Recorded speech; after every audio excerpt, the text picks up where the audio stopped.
Hey, you all. Carpetbagger here, coming to you live from the north. More specifically, we're in LaPorte, Indiana. I am on my way home. I left my mom's this morning and I'm going back home to pick up my medication that I left behind when I went on this trip. But I thought we'd stop and see something cool today.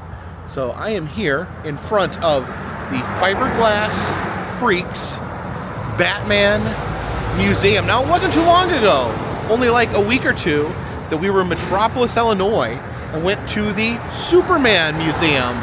So I think only appropriate that we stop and see the Batman Museum. The Adam West there. One of my two favorite Batmen are Adam West and Michael Keaton. The show, the 66 Batman show, a pure classic of television. I first fell in love with Batman with the Michael Keaton version, but during that same time they were playing reruns of the Adam West version, so I thought that was awesome. I was introduced to the Michael Keaton Batman, loved it so much, and went on to become a huge fan of the Batman show with Adam West. I thought it. Here's the thing that I think is so great about that show, is that as a kid, I didn't pick up any of the irony, any of the campiness. I just thought it was awesome. And as an adult, I've continued to appreciate it. You can watch it again through completely new eyes and appreciate it in a whole new way. So, one of the most eternal Batmen, Adam West. Let's head inside.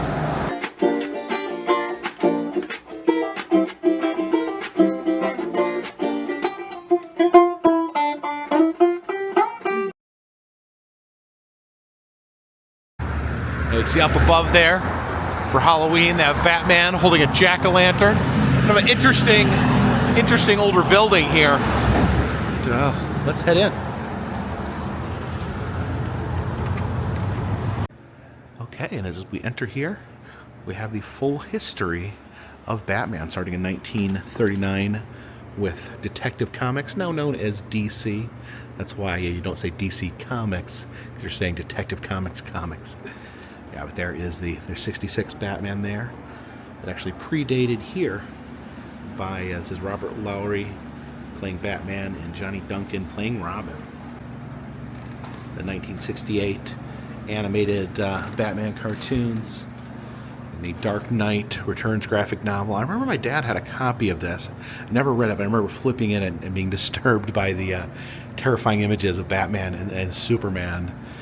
And a very gritty version of both. That was 1989 Batman movie, so that would have been 9 years old when I saw that. Absolutely, I was obsessed with this movie. The Batman Returns, Michael Keaton came back, and I know a lot of people love the Batman animated series. I just didn't have a chance to watch. It was a busy time in my life. I just never got a lot of time to sit and watch. A few episodes I watched. I remember I did enjoy. And then I like this one here, Batman Forever. They had Val Kilmer as Batman. Yeah, this was one. I remember this. What is this? When did this come out? This was 1995. I really enjoyed this. Kind of brought me back into appreciating Batman. This one not so much.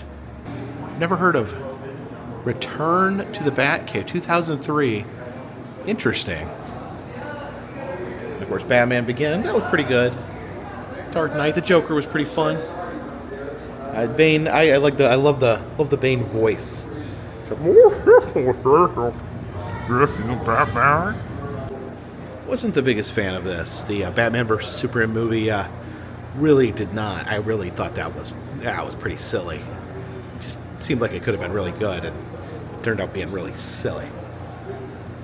And then past that, I guess the most recent iteration is the Robert Pattinson Batman, which it was okay. It was okay. I'm looking forward to seeing what the new James Gunn Batman's like. Hi, I'm Mark Raycup. I'm the owner of the Batman Museum here, and this particular set, which is the Wayne Manor Study recreation, was a fun but challenging set to put together. We had the wainscoting all the way around with the mitering of those 90-degree corners. I had to source the fabric wallpaper from England to get a matching pattern. And my wife is a librarian. Oh yeah? Jill took it upon herself to digitally source all 130 books in the bookcase. Then we played around in Photoshop, and then had them printed on vinyl, wrapped them around styrofoam blocks to make that part happen. Then Abby, whom you met in the gift shop, she restored the styrofoam fish. Oh, that's cool. Was missing the fins and the eyeball, and she hand painted all of those little black dots. So what happened first in the study? Well, of course, the bat phone would start to blink and beep. So naturally it does. And then Alfred would answer, "I shall fetch him, sir." And then he would head off and go distract Aunt Harriet. Bruce and Dick came dashing through the double doors. "Yes, Commissioner, the Joker will be right there." They would hang up the bat phone, and then what would they do? Flip the head back. Oh. There we go. To the bat. Oh, that is so fun. Then the access to the bat, give you the bat poles there. Yeah. And then I remember they'd slide down and they'd already be changed. Their costumes would already be changed when they hit the bottom. And it wasn't until the Batman movie that we saw what happened in that commercial interruption, that they slid all the way straight through with no interruption at all, hitting the instant costume change lever on the way down. What a clever answer, right? Absolutely. What was the reality? Well, Adam Wentz told me that when they landed, it was in a 10-foot concrete pit, landing on mattresses. Then they climbed a ladder to get out. And then Bert said, yeah, but in the Batcave, that was a 33-foot drop for them. So imagine jumping off the scaffolding, trusting the art department. Just fine. Can't even imagine. So quite something. Now the Joker broke into the Wayne Manor study once. He found the Shakespeare switch. Thankfully, Alfred was repainting, so none of the signage was up behind him. But he jumped onto one of the bat poles and he slid down. How did Alfred keep him from reaching the Batcave? Well, he pulled on this little leather strap right here, and he hit the emergency bat pole elevator button, squished him against the ceiling, sent him up and down a few more times until the Joker gave up. So there are Easter eggs throughout the museum like that are there for people that are the uber bat fans, and you might not recognize it right off the bat, but then but there are other things that you will recognize, like the bomb that Batman carried in the Batman movie. Oh yeah. Some days don't know what to do with the bomb. Yeah. Right. So. All right. So this is a photo op here where you can do the classic bat walk, where him and Robin would climb up the side of a building, and then a celebrity would poke their head out and have a conversation with them. Filmed, of course, with, special effects. Walking like this, come up the window, and open up.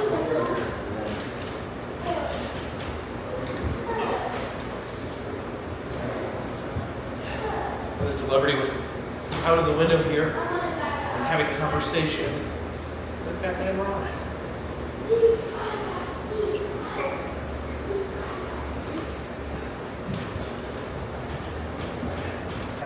Over here, we have some props, a few screen-used items in here.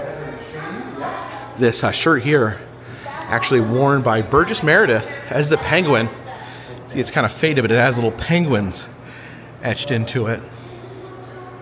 And this was worn by the Riddler, Frank Gorshin, from the 2003 reboot. Again, I was not aware there was a 2003 classic Batman reboot, but yeah, this was worn by Frank Gorshin, the Riddler. And then some of the items here, well, that's a Catwoman belt signed by Julie Newmar, which is crazy. They're saying these are not screen used, but are made from the original molds. So that was what a Batarang would look like up close. And these are the best. I was talking about how when I was a kid I didn't appreciate how goofy it was. I took it really serious. I remember when he actually pulled out shark repellent, I started thinking to myself, wait a minute, that can't be serious, right? How could he possibly carry so much stuff around with him? Why such incredibly specific stuff? And as an adult, like looking back, it was fun. It was hilarious. But as a kid, that actually kind of troubled me because I was like, wait a minute, why would he just always have shark repellent on him? Up there in the rafters, you see the punching noises, the pow, zap, biff, zock. I remember that as a kid. They'd punch a guy and then the noise would pop up. on the screen. You'd always wait to see if there was like a weird one like Zoc.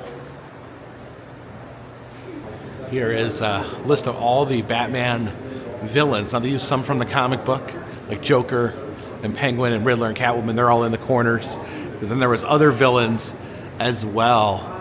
You know, villains such as King Tut and Egghead, played by Vincent Price. Here is the Rogues Gallery, so the classic villains. Mr. Freeze. I remember there was two versions of Mr. Freeze, where one was he was a normal-looking guy who had to control the heat and cool. He had a special device where he could make half the room cool and half the room hot so that he could stay cool. And then the later versions, or at least other versions, would have more of like the spacesuit than the classic Catwoman. So this one portrayed by Julie Newmar. I think Eartha Kitt also portrayed Catwoman. The Penguin, based on FDR, Franklin Delano Roosevelt. Made the penguin noises. And there's the Riddler. This is Jen's favorite favorite Batman villain, the Riddler. I love the Frank Gorshin version. I also really love the Jim Carrey version. I thought that was I don't know. Really, at the time, I thought it was pretty awesome.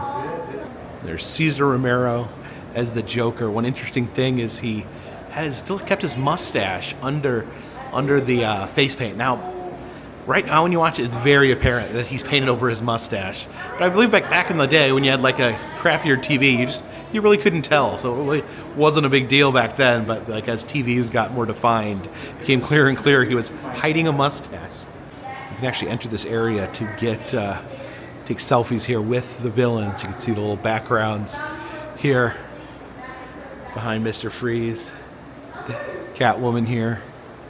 Of course, all these Catwoman and cat-related items. And Penguin's got some penguin food, different penguin items.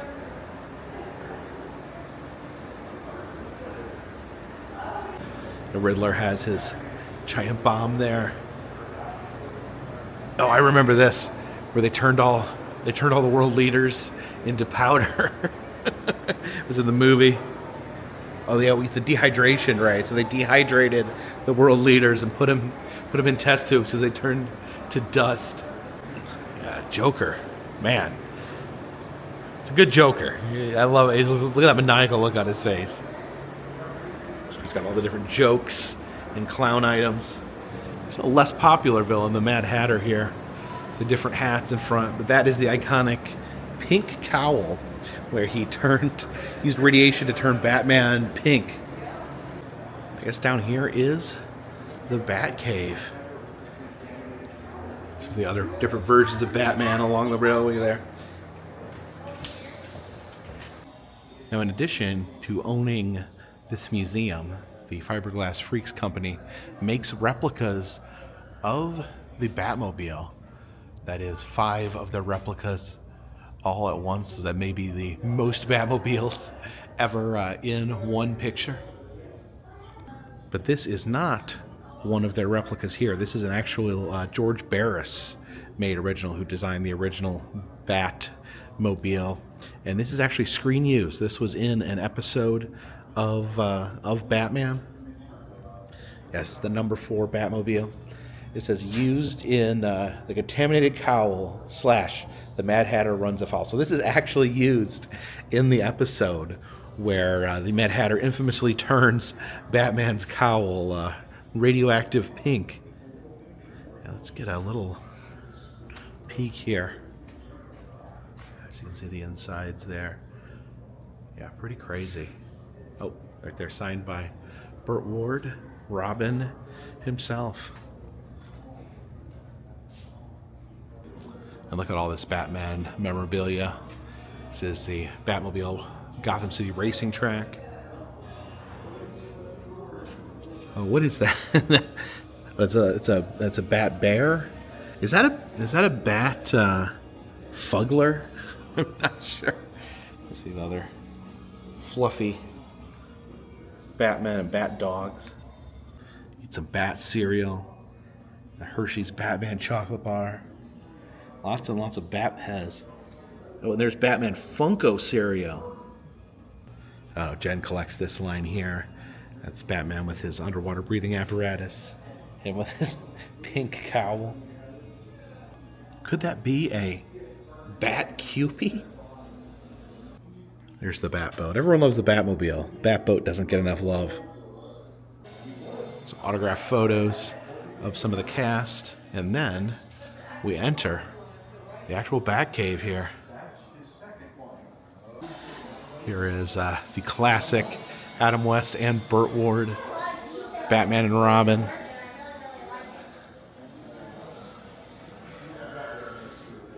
And Mark, the owner, was saying that this was one of the computers. I don't know if this was the same type of computer used in the show. Something that they just put in the background because it had a lot of lights and flashing bits to it. And this is the first Batmobile that the Fiberglass freaks made. The owner, Mark, was saying he made this when he was 17 years old, based off of a single photograph. Said that the show had not been on for 8 years here in Logansport, so he had to basically do it from one photo and memory at 17 years old and constructed this Batmobile. That's pretty amazing. It looks shockingly accurate. You can compare it a little bit to the other one, but yeah, pretty amazing.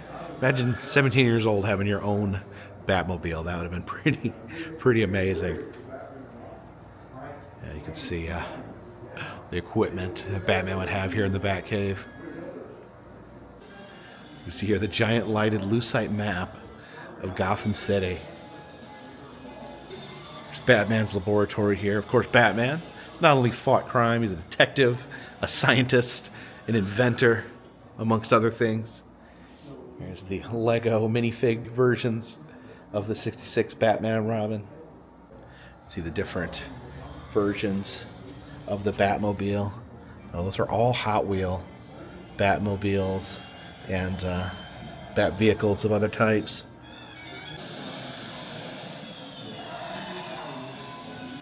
This is cool. An autographed Bat shield, which supposedly Batman and Robin could actually fold up and put in their belts. There is the poles that we saw earlier that slide down from the mansion. And compressed steam bat pole. Yeah, I guess they could go up the poles if need be. Well, yeah, you can peer up there, and you can see the office we were in earlier. This is the first ever replica of the Batgirl cycle. We got Batgirl here. They're saying the original apparently doesn't exist; that it was just stripped down and sold off as a normal motorcycle. But this is very interesting. Look at the lace. I love the lace here on the motorcycle. It seems like that'd be very hard to keep clean, driving down dirty, dusty roads. So this is the Futura up here. This is the car that was the base model for the 66 Batmobile. And apparently the factory burned down and all the records, all the blueprints were destroyed. So I guess it is somewhat of a challenge to, create a Futura or a Batmobile for that matter from the ground up. But this is a fiberglass Futura replica that was apparently someone had a car person, a person that loves cars, had created this to make replica Futuras. I guess they weren't even interested in necessarily the Batmobiles, they just wanted Futuras. But this fiberglass model was left out in the woods for 12 years. And it says that they purchased this from Fiberglass Freaks purchased this in order to base their Batmobiles off of. All right, head back up the stairs. As we exit to the gift shop here, see they have their BatCon t-shirt. This is the 2019 Bat Convention. Then the official Fiberglass Freaks Batman Museum t-shirt. You can take home your own miniature Batmobile there.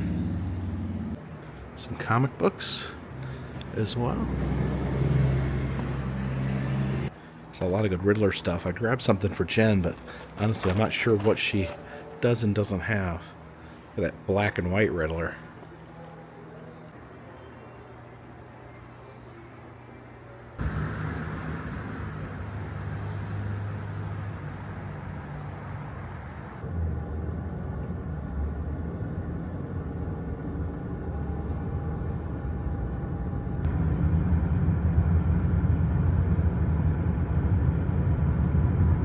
Stopped off here at Foster Park in Kokomo, Indiana, to get a look at this fiberglass whale here. It says this was originally built for the Indianapolis Children's Zoo and has now been moved over here to Foster Park in Kokomo, where it carries on its legacy. Now, apparently, this was at one time actually contained a fish tank inside. Okay, yeah. I'm guessing that this would have been, this glass here would have been the fish tank,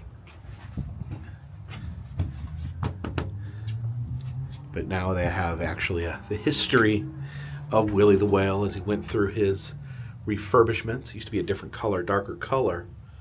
Unfortunately, someone has scrabbled all over it, so we can't see it as well.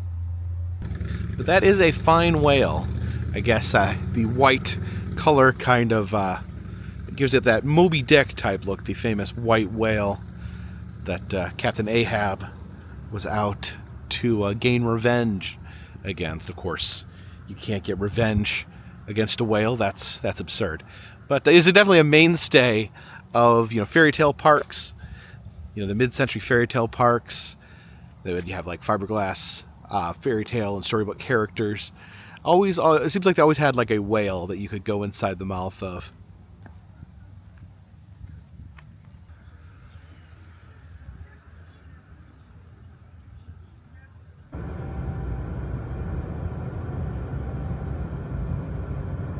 And here, right in the center of Kokomo, Indiana, is the legendary Kokomantis, the giant praying mantis perched right here at this busy intersection.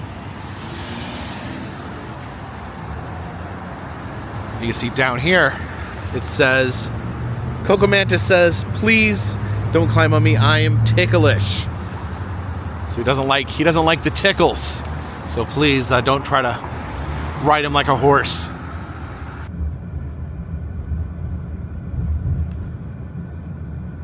This is the Storybook Express. It is a convenience store, a storybook themed convenience store. There's a lot of whimsy here in Kokomo, Indiana. And this out in front, this is a statue of a Miami Indian maiden. I don't believe that has anything to do with the Storybook Express. Originally when I was driving up, I thought it was Little Red Riding Hood, but that does not appear to be the case. It is a Miami Indian sculpture. But let's check out the Storybook Express here. It's kind of a storybook-like design. Maybe like the crooked man's house. I don't think you enter over here. I think you have to walk around the side of the building here. Oh, there's interesting designs here in the rock. You can see the rocket ship.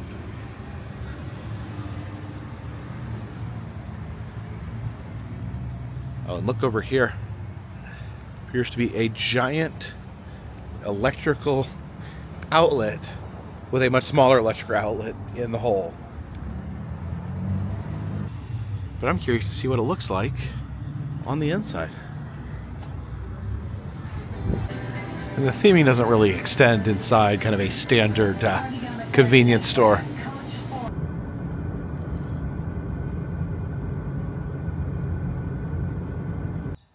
We've come over here to Highland Park in Kokomo, Indiana. It's a completely different park. And apparently, they have a lot of interesting things here in their parks in Kokomo. Look at this special building right here. Contains Old Ben, the world's largest steer. lives here in the park. Some information on Old Ben here and why there is a giant taxidermied steer in a public park. It says, Old Ben the bull was not a bull at all. He was a steer. At birth, he was acclaimed the largest calf in the world and was the object of wonder. He was born here in Miami County, Indiana, in 1902. So very old steer. It says that 18 months he weighed 1,800 pounds, so 100 pounds a month. It says at his death he weighed 4,720 pounds. You can see all the smears on the window here where people have gotten a little too close to take a peek at Old Ben.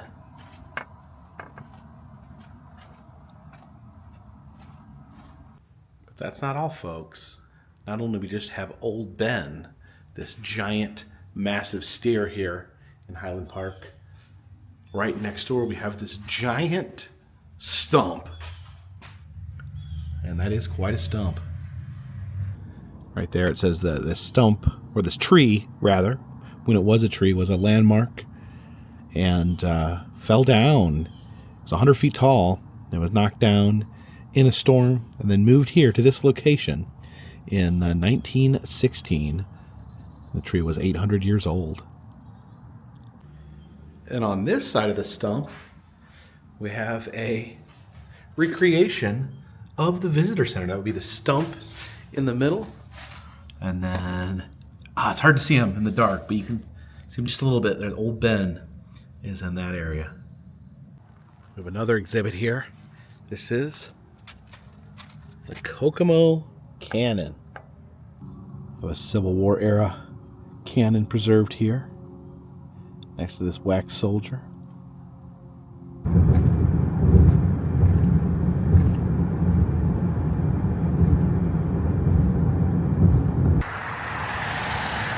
And we have landed here in Uranus. Uranus Fudge Factory and General Store. Now there is the main location for Uranus Fudge Factory is along Route 66 in Missouri, but there's two satellite locations, two satellites of Uranus located in Indiana. So I figured we'd stop here and see what's happening at the Uranus Fudge Factory. So yeah, astronaut here. Well, there's the patch of the mayor of Uranus. Let's see, he's keeping Uranus Klingon free for forever. Oh man, the Uranus joke. Seems to be a lot of aliens here in Uranus. Looks like there's an alien we can pet. It says pet the alien and it's gonna squirt me or shoot me. Ah! Compressed air. Jeez, do you guys see that? That was so intense. Oh, jeez. This alien here looks a lot like Kang and Kodos from The Simpsons. Different inflatable aliens. Oh, I thought I heard you, Zoltar. You want some of my treasure?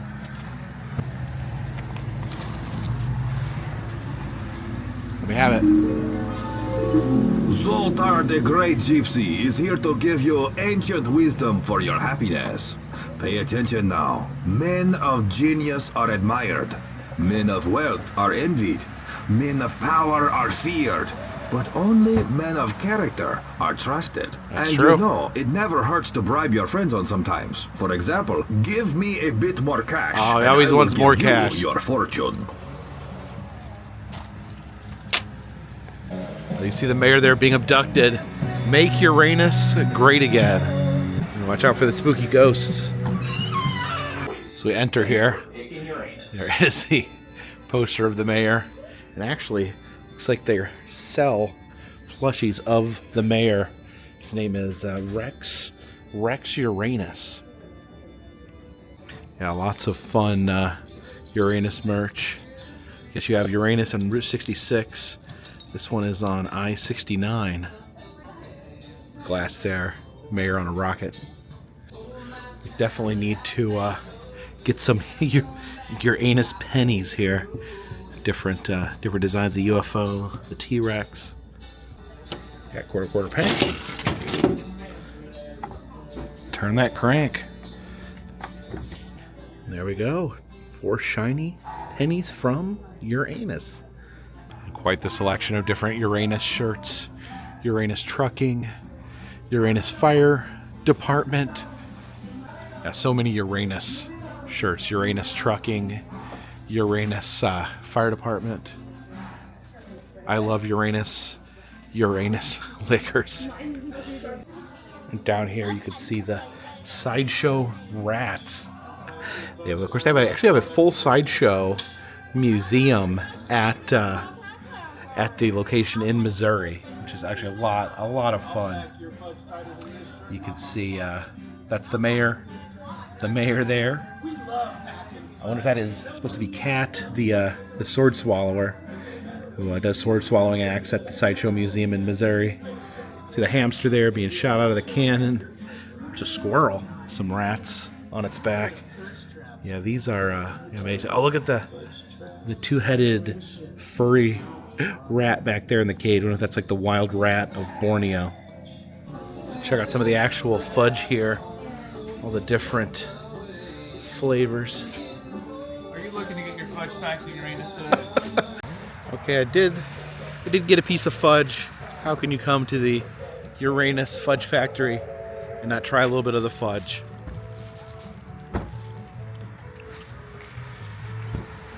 Fudge is always good. Very sweet, very sugary. I like the M&Ms. I was hoping they had Reese's Pieces, but don't like the M&Ms. Still pretty good.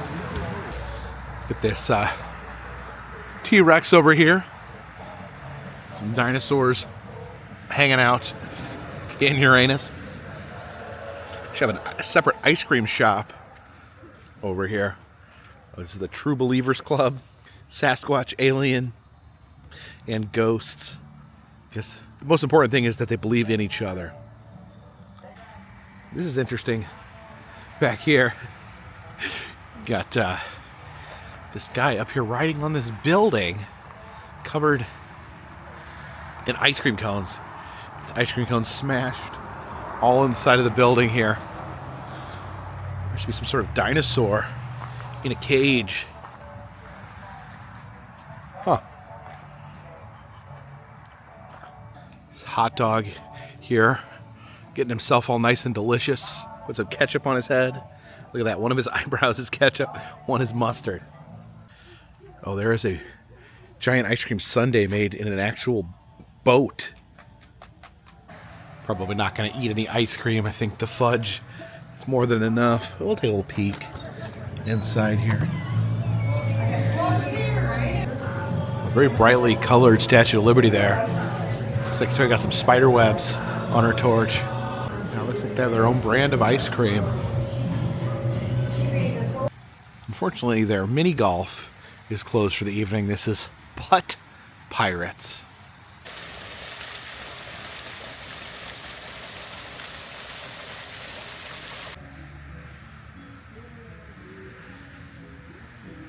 And what have we learned today?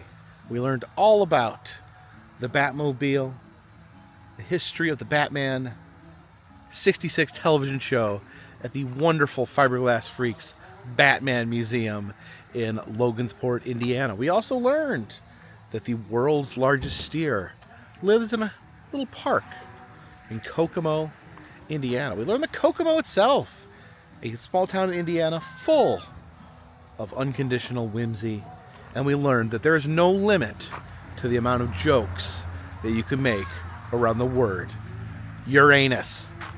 Thank you guys so much for coming along with me today. It is getting late. I'm way behind schedule as usual. I need to quit saying I'm way behind schedule and just admit that I live behind schedule. I was hoping to get to home tonight. I think I'm still going to try, but I'm probably not going to get home till 3 or 4 in the morning. So I'm going to drive through the night and make my way back home to the mountains of North Carolina. And then I will probably get my medicine, I'm either going to take the day off tomorrow, or maybe I won't. I don't know what's going to happen, but I'm going to head back out. I have somewhere to be. Back up this way. Not exactly. Back down a little bit. Somewhere to be in Kentucky this weekend. So I will be headed back out shortly after reaching home. But thank you guys so much for joining me. Special thank you to those that watch these videos every day. It really does mean a lot to me that, you know, these videos are a little longer than some other videos on YouTube. I appreciate you guys taking the time to watch them. It does mean a lot to me that I can be part of your life, part of your routine. So thank you for that. If you do like the videos, please consider subscribing. I travel around the country. I film roadside attractions, amusement parks, museums, haunted houses, and other fun, random stuff through the 50 United States. If you'd like to help out the channel, consider contributing to Patreon. $3 or more gets you a postcard once a month from me to you. You can also purchase some souvenirs over in the Etsy shop and get some personalized messages made on Cameo. All the information for those things can be found down in the description, and all those things help keep this Batmobile on the track, this boat in the water, and this rocket in Uranus. Until next time, my friends, this one's in the bag.